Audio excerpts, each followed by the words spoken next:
రాష్ట్రంలో సీతారామ ఎత్తిపోతల పథకం ఈ రోజు గౌరవ కేసీఆర్ గారు తన ఇష్టమైన ప్రాజెక్టుగా ఆయన గారు రూపొందించినటువంటి ఆయన గారు నిర్మించినటువంటి ఈ ప్రాజెక్టు పైన క్రెడిట్ కొట్టేయడానికి కాంగ్రెస్ ప్రభుత్వం ఆపసోపాలు పడతా ఉంది.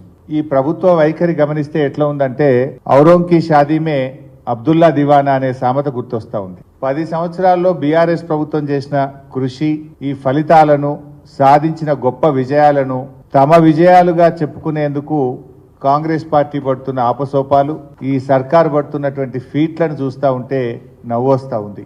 ఖమ్మం జిల్లా కరువు బాధలు తీర్చాలని సీతారామ ప్రాజెక్టు నిర్మాణానికి సంకల్పం చేసింది కేసీఆర్ గారు. పవిత్రమైన లక్ష్యంతో చేపట్టినటువంటి ఈ ప్రాజెక్టుకు సాక్షాత్తు సీతారామచంద్రుల వారి పేరే ఉండాలని చెప్పి వారి పేరు పెట్టుకుంటే ఈ ప్రాజెక్టు శరవేగంగా పూర్తవుతుందని చెప్పి ముఖ్యమంత్రిగా ఆ రోజు కేసీఆర్ గారు నిర్ణయించారు. అనతి కాలంలో ఎన్నో అడ్డంకులు సృష్టించినప్పటికీ కూడా గత కాంగ్రెస్ నాయకులు కోర్టుల్లో కేసులు వేసి అనేక అడ్డంకులు సృష్టించే ప్రయత్నం చేసినా కూడా ఎప్పటికప్పుడు సమస్యల్ని పరిష్కారం చేస్తూ ఈ ప్రాజెక్టును వేగంగా నిర్మించే ప్రయత్నం చేసింది ఆనాటి బీఆర్ఎస్ ప్రభుత్వం. ఇలా ప్రభుత్వం మారినంత వల్ల ప్రారంభించే అవకాశం కాంగ్రెస్ పార్టీకి, ముఖ్యమంత్రి రేవంత్ రెడ్డికి వచ్చింది. ఇక రిబ్బన్ కట్టింగ్ అవకాశం వచ్చింది కదా అని ప్రాజెక్టు కట్టినట్లు కటింగ్ ఇచ్చే ప్రయత్నం చేస్తే జనం నవ్వుకోరా? రిబ్బన్ కట్టింగ్ అవకాశం వచ్చిందని ప్రాజెక్టే తాను కట్టినట్లు కటింగ్ ఇచ్చే ప్రయత్నం చేస్తే ప్రజలు నవ్వుకుంటారు. ఇతరుల ఘనత తమ ఘనతగా చెప్పుకునేటువంటి వ్యక్తిని ఏమంటారు?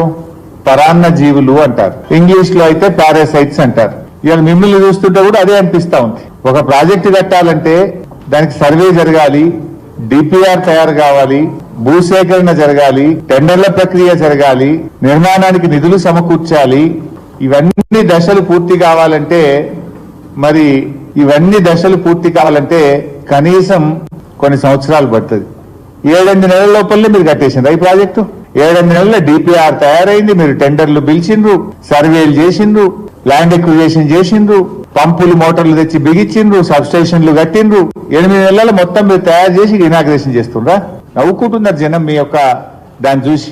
రోజొక్క మంత్రి పోతున్నాడు, పడిపోతున్నాడు, వాళ్ళ మధ్య పోటీ నడుస్తుంది. ఇప్పుడు ఫస్ట్ సమస్య ఏంటంటే రోజు పేపర్లు చూస్తుంటే 3 ఖమ్మం జిల్లా మంత్రుల మధ్య పోటీ నడుస్తుంది.